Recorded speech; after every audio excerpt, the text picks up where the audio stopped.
my friends. So, I'm going to show you some of the stuff that I rented from the library. And most of the stuff that I rent from libraries are movies. So, lately I've been into dark comedies, or I've discovered dark comedies. Lately they've been piquing my interest. So, to start it off, I've got a couple of dark comedies. I actually got 3 here.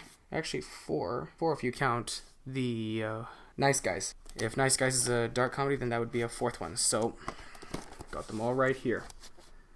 So as you can see, that's Death at a Funeral, Fargo, and Shaun of the Dead. Fargo is widely regarded as the Coen brothers' masterpiece. Frances McDormand plays a pregnant police officer who is investigating a connection between a kidnapping and a series of murders. And what's so comical about this movie is the fact that she's so calm. She's so calm when it comes to the murders. I mean, you know, that's what makes it so oddly funny in some ways, you know? She's like, oh, that man was shot in the head. It's too bad. You know, that's an example of how what the comedy part is.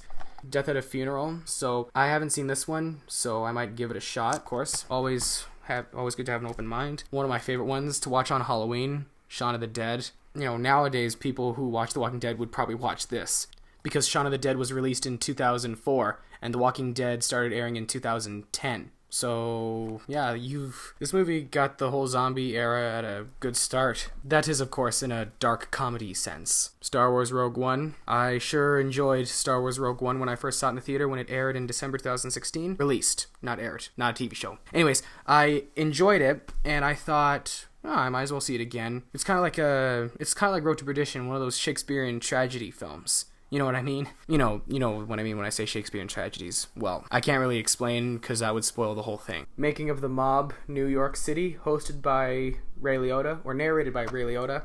I honestly think that AMC really killed it with this series, this documentary series. Season 1 was Making of the Mob New York, and Season 2 was Making of the Mob Chicago. Making of the Mob New York, I liked it, well, not only for the acting and the historical accuracy, you know, all that stuff. I liked it mainly because it combined acting, like reenactments involving actors, as well as interviews with actual mafia experts, including some interviews with Sopranos actor Vincent Pastore. And as I mentioned once before, The Nice Guys. I have not seen Nice Guys, and I'm sorry that I did not see it last year. I wanted to, but things just, you know, you gotta do what you gotta do first. You know, so now I've got time to see Nice Guys. I can't wait to see it. Wish me luck. Stir Crazy, which stars Richard Pryor and Gene Wilder. As you know, I am a fan of Richard Pryor, still am, and of course Gene Wilder. I grew up with Willy Wonka and the Chocolate Factory. To see these two guys working together in 4 movies, including Silver Streak and Stir Crazy, it's just really interesting to see the chemistry between those two actors. To me, Richard Pryor and Gene Wilder were the Seth Rogen and James Franco comedy duo of their time. They were really good working together, and it's very entertaining to see how different, you know, Richard was, let's do it, you know, Richard and Gene Wilder, seeing, you know, one guy's calmer, one guy's more, no pun intended, wilder, but, you know, it was interesting to see those two guys working their comedy magic together. Guardians of the Galaxy. Alright, when the second one came out, I was like, okay, you know what? I don't have enough time to see both of them in the theater. I can't see every movie in the theater, of course, so I finally rented Guardians of the Galaxy, the first movie. So when Guardians of the Galaxy 2 comes out on DVD, I'm gonna have to rent that as well. And I get these all from the library, just so you know. And the small town where I live still has a rental store, believe it or not. So I'm very lucky. Now we finally come to the conclusion, or as I like to say, we saved the best for last. Motley Crue, greatest video hits. Motley Crue, let me just get a better shot at that. Motley Crue, yes, one of the best rock and roll bands that ever lived. And as you know, I have their album Girls, Girls, Girls.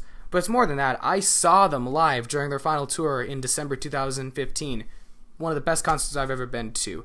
Anyways, Motley Crue, greatest video hits is a combination of their videos. Every video that they made from 1982 to 1991, maybe a little bit later than that, or even more than that, more years that is, because this DVD was released in 2003. It even says so right here on the back. Anyway, I love Motley Crue, and I think their videos are very, very fun to watch, especially when it comes to good rock music for parties. And those are all the movies that I rented from the library in my local town, so let's see how they go. Catch you later, guys. Mr. Blue is here for you.